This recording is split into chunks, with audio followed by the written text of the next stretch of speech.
Tony. Jharkhand में JPSC JSSC परीक्षा में धांधली के खिलाफ छात्रों का 16वें दिन भी आंदोलन जारी। सरकार के साथ तीसरी बैठक जारी। कल विधानसभा घेराव का किया गया ऐलान।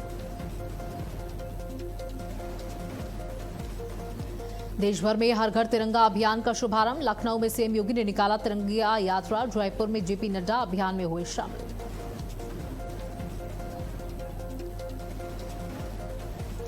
राम मंदिर के सीईओ की चयन प्रक्रिया तेज। 11-12 अगस्त को होगा इंटरव्यू। 5300 आवेदन में से चुने गए 18 finalist. Air India flight turbulence मामले में बड़ा खुलासा। एक पायलट का डोप टेस्ट पॉजिटिव आया। टर्बुलेंस के बाद पायलटों का टेस्ट किया गया था। यूपी में अलग अलग जगहों पर सड़क हादसे। उन्नाव में डंपर और बस की टक्कर में 50 लोग घायल। फतेहपुर में श्रद्धालुओं से भरी पिकअप अनियंत्रित होकर पेड़ से जा टकराई। 20 से अधिक लोग घायल।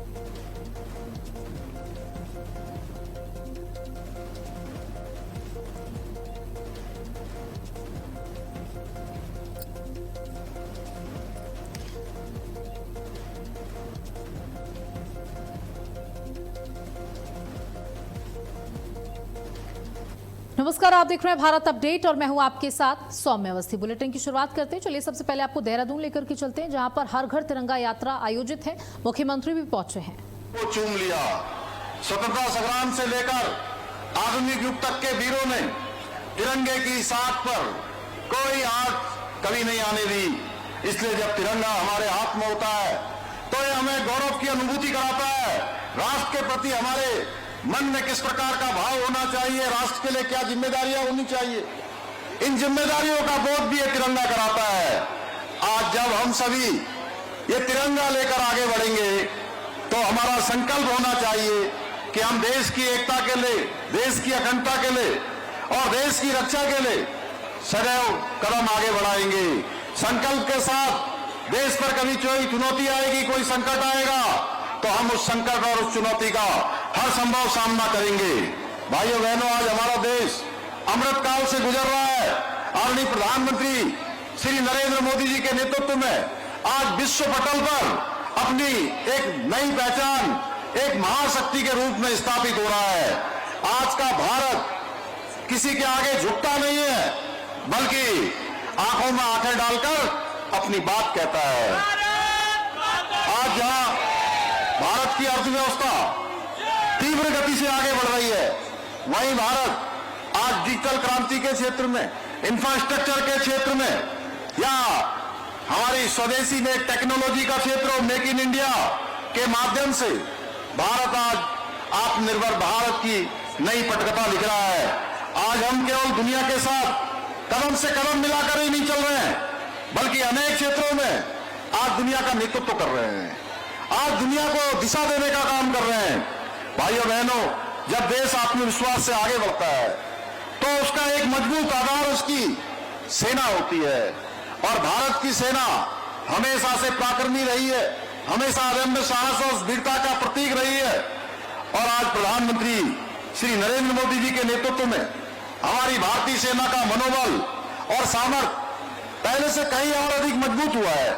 चाहे वो सर्जिकल स्ट्राइक हो, एयर स्ट्राइक हो या पहलगाम हमले के बाद चलाया गया ऑपरेशन सिंदूर हो, भारत ने दुनिया को दिखा दिया कि कोई ताकत हमारी सीमाओं की तरफ आंख उठाकर देखेगा। कोई दुनिया का कोई दुश्मन, हम उसे उसके घर में जवाब देंगे। और हमारी सेना ने ऑपरेशन सिंदूर में जिस प्रकार से आतंकवादियों के ठिकानों को पूरी तरह से तहस नहस करने का काम किया, पूरी दुनिया ने भारत की शक्ति से परिचित होने का काम भी इस ऑपरेशन के माध्यम से हुआ। इतना ही नहीं, आज हम हर क्षेत्र में आगे बढ़ रहे हैं। रक्षा का क्षेत्र हो, सुरक्षा का क्षेत्र हो, टेक्नोलॉजी का क्षेत्र हो। भाइयों बहनों, तिरंगा का महत्व हम सब उत्तराखंड वासियों से अधिक भला कौन समझ सकता है, क्योंकि उत्तराखंड देवभूमि के साथ साथ वीर भूमि भी है। और यहां से आज भारत की सेना में हर 5वां सैनिक देश की सीमाओं पर देश की सुरक्षा में तैनात है।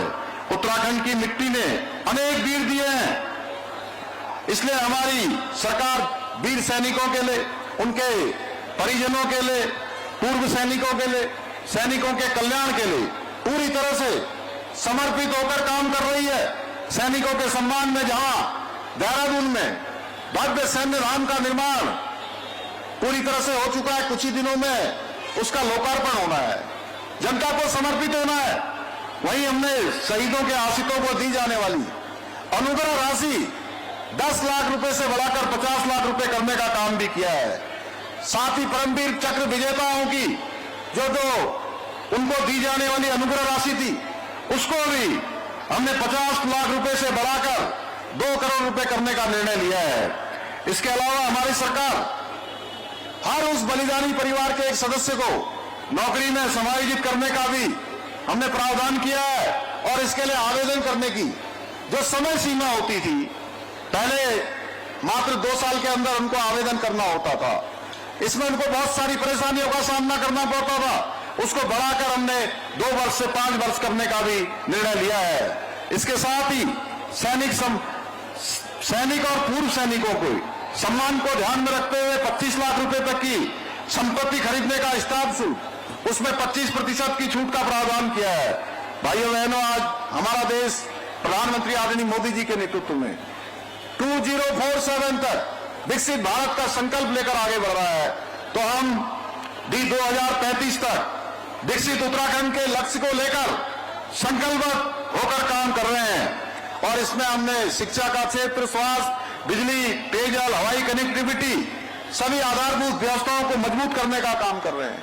30 से अधिक नीतियां हमने बनाई हैं, जिससे कि प्रत्येक क्षेत्र में विकास के कार्य किए जा सके।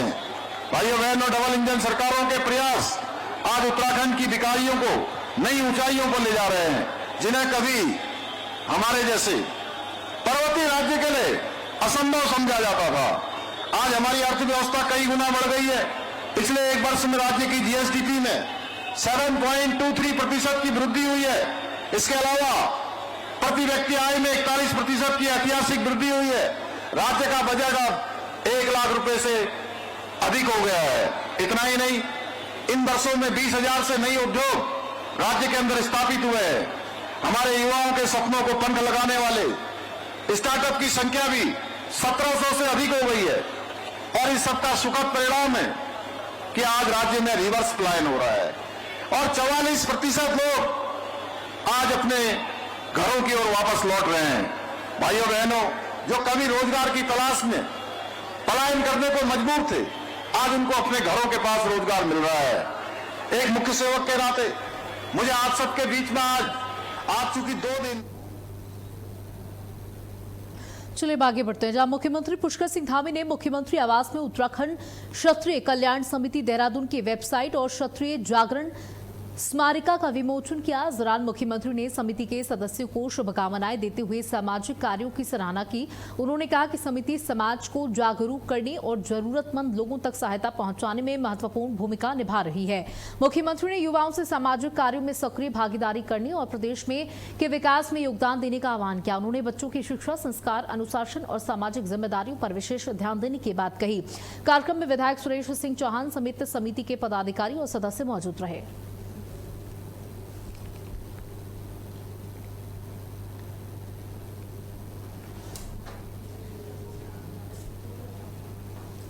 युवाओं से सामाजिक कार्यों में भागीदारी बढ़ाने का आह्वान किया गया। बच्चों की शिक्षा और संस्कार पर जोर दिया गया। समाज के जरूरतमंदों की मदद पर भी यहां पर जोर दिया गया। सीएम धामी ने वेबसाइट और स्मारिका का विमोचन किया। स्मिता, हमारी सहयोगी स्मिता चौहान जुड़ चुकी है। स्मिता, यहाँ पर बच्चों की शिक्षा, संस्कार पर जोर दिया गया, समाज के जरूरतमंदों की मदद पर जोर दिया गया। बिल्कुल, आज मुख्यमंत्री पुष्कर सिंह धामी ने अपने आवास पर जो है उत्तराखंड क्षत्रिय कल्याण समिति के द्वारा जो क्षत्रिय जागरण स्मारिका और उसकी वेबसाइट है उसका आज विमोचन किया। और इस दौरान उन्होंने जो है क्षत्रिय कल्याण समिति के सदस्यों को शुभकामनाएं देने के साथ ही उन्होंने कहा कि आपने एक अच्छी पहल की है।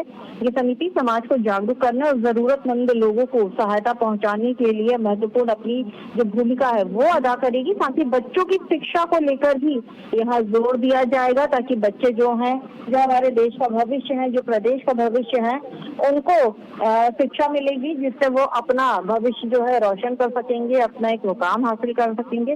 साथ ही जिन लोगों को जरूरत होती है, जो लोग गरीब होते हैं, जिनके पास कोई मदद करने वाला नहीं होता, ऐसे लोगों की आप मदद करते हैं, तो ये भी एक बहुत अच्छी पहल है, समाज के लिए एक अच्छा संदेश है। जी बिल्कुल। तो देखिए, इस वेबसाइट और स्मारिका का विमोचन भी यहाँ पर किया गया, तमाम लोग भी मौजूद रहे। देखिए, आज के समाज में जिस तरीके से जो आज की पीढ़ी है या आज के युवा हैं, कहीं ना कहीं अपने माँ बाप का सम्मान करते हैं और संस्कार विहीन कहीं ना कहीं चीजें देखने को मिलती हैं, तस्वीरें देखने को मिलती हैं।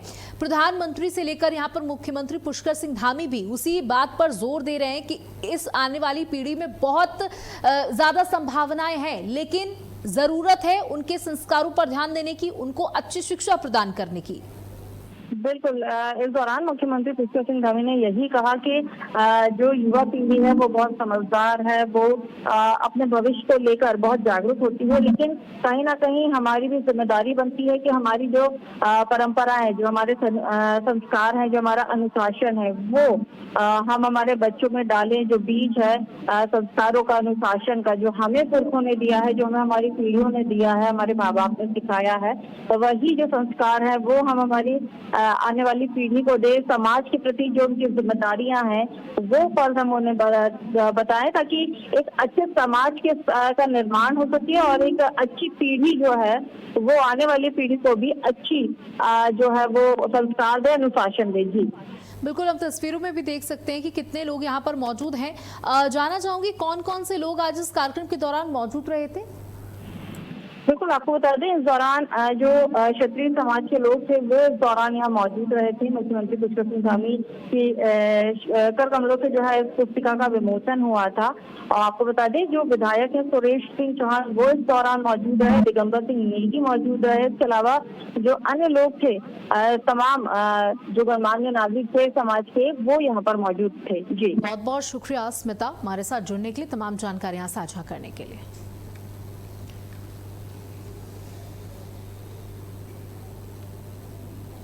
वहीं हल्द्वानी में कांग्रेस की विजय शंखनाद रैली को संबोधित करते हुए पार्टी अध्यक्ष मल्लिकार्जुन खड़गे ने बीजेपी और आरएसएस पर जमकर निशाना साधा। खड़गे ने आजादी के आंदोलन में बीजेपी नेताओं की भूमिका पर सवाल उठाए और संविधान को लेकर भी केंद्र सरकार पर हमला बोला। उत्तराखंड सरकार पर भ्रष्टाचार के आरोप लगाते हुए उन्होंने कहा कि कांग्रेस सत्ता में आई तो बिना सिफारिश और भ्रष्टाचार के मेरिट के आधार पर नौकरियां दी जाएंगी। जंतर मंतर के छात्र आंदोलन को लेकर भी खड़गे ने सरकार को घेरा। तो देखिए, यहाँ पर बड़ा कार्यक्रम किया गया था जहां मल्लिकार्जुन खड़गे ने भारतीय जनता पार्टी को आड़े हाथों लिया। हल्द्वानी में गरजे मल्लिकार्जुन खड़गे। वहीं प्रधानमंत्री नरेंद्र मोदी के बाबा बागेश्वर वाले बयान पर संत समाज की प्रतिक्रिया सामने आई है। हरिद्वार में अखाड़ा परिषद के अध्यक्ष महंत रविंद्र पुरी ने कहा कि युवाओं को आधुनिक शिक्षा के साथ आध्यात्मिकता और संस्कारों से भी जुड़ना चाहिए। उन्होंने कहा कि गीता, रामायण और वेदों का अध्ययन युवाओं में आस्था और परिवार के प्रति सम्मान की भावना मजबूत करेगा। संत समाज ने शिक्षा और आध्यात्मिकता को साथ लेकर चलने पर जोर दिया।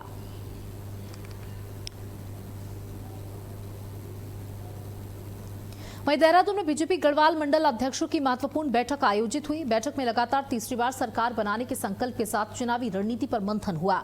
मुख्यमंत्री पुष्कर सिंह धामी ने कार्यकर्ताओं से झूठ, भ्रम और अफवाह जवाब देकर सरकार के विकास कार्यों को जनता तक पहुंचाने का आह्वान किया।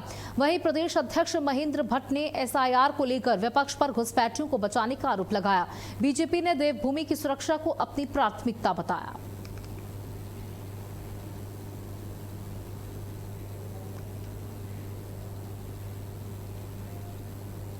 वहीं ऋषिकेश में कांवड़ यात्रा के चरम पर पहुंचने के साथ ही पुलिस ने व्यवस्थाएं और तेज कर दी हैं। एसएसपी देहरादून प्रमेंद्र डोभाल ने ऋषिकेश पहुंचकर पुलिसकर्मियों का उत्साह बढ़ाया और बेहतर तालमेल के निर्देश दिए। देहरादून पुलिस की ओर से कांवड़ियों के लिए प्रसाद और जलपान वितरण की व्यवस्था भी की गई। एसएसपी ने कहा कि अगले 2-3 दिन चुनौतीपूर्ण रहेंगे, ऐसे में पुलिस पूरी तरीके से अलर्ट है।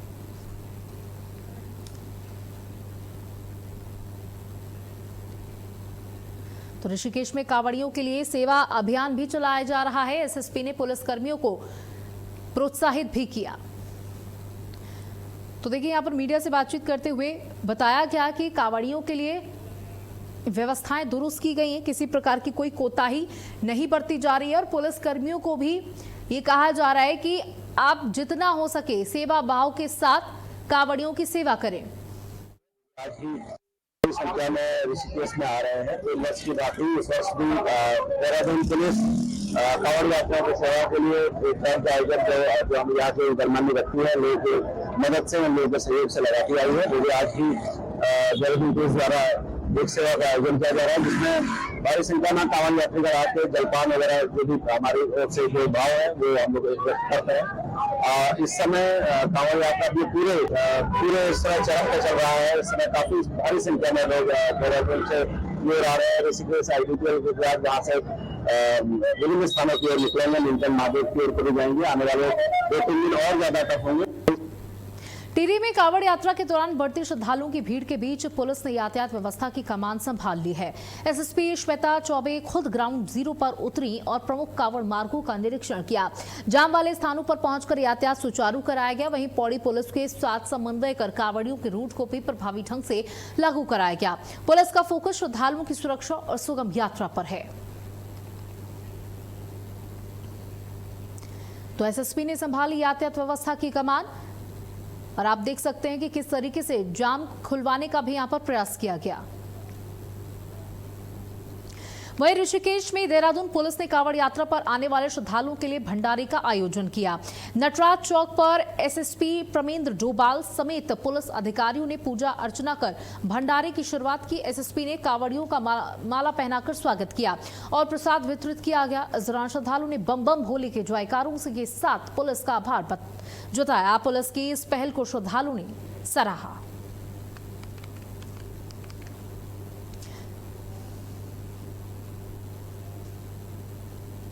वहीं हरिद्वार के हर की पौड़ी क्षेत्र में गंगा स्नान के दौरान एक कांवड़िया तेज धारा में लापता हो गया।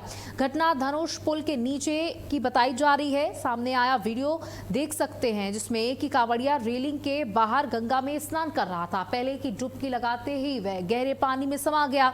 सूचना मिलते ही रेस्क्यू टीम मौके पर पहुंची और गंगा में लापता कांवड़िये की तलाश शुरू कर दी। घटना के बाद घाट पर मौजूद श्रद्धालुओं में हड़कंप मच गया। अधिकारियों की निगरानी में रेस्क्यू ऑपरेशन भी जारी है।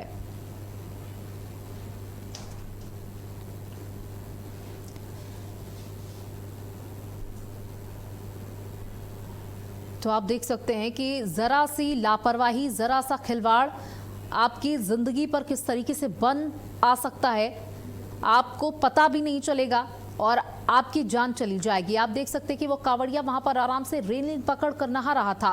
उसे नहीं पता था कि यहाँ पर भी इतना गहरा पानी है या गंगा इतने उफान पर है।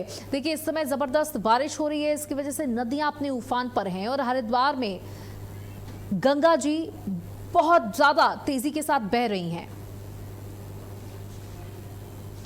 वहीं बड़कोट के राजकीय महाविद्यालय तटाऊ में 4 सूत्रीय मांगों को लेकर पिछले 2 सप्ताह से चल रहा छात्र छात्राओं का धरना समाप्त हो गया।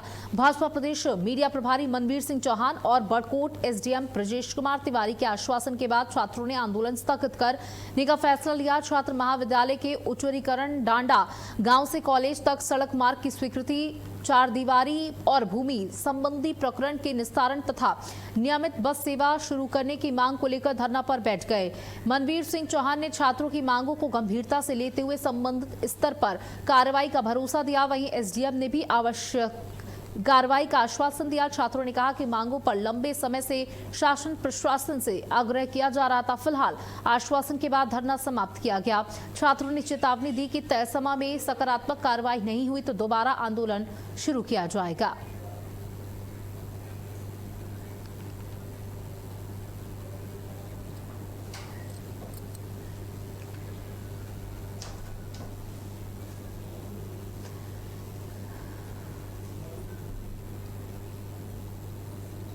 तो कॉलेज के उच्च स्तरीय समेत 4 यहाँ पर लोग मौजूद रहे। मांगे पूरी नहीं हुई तो फिर आंदोलन की चेतावनी दी गई है। 2 सप्ताह बाद छात्रों का धरना समाप्त हुआ। छात्रों की मांगों को माना गया है, साथ ही आश्वस्त भी किया गया है कि आने वाले समय में इस तरीके की कोई घटनाएं नहीं होंगी जिससे छात्र आहत हो या उन्हें किसी भी तरीके की असुविधा हो। जिसके बाद 2 सप्ताह के बाद छात्रों ने इस आंदोलन को समाप्त किया।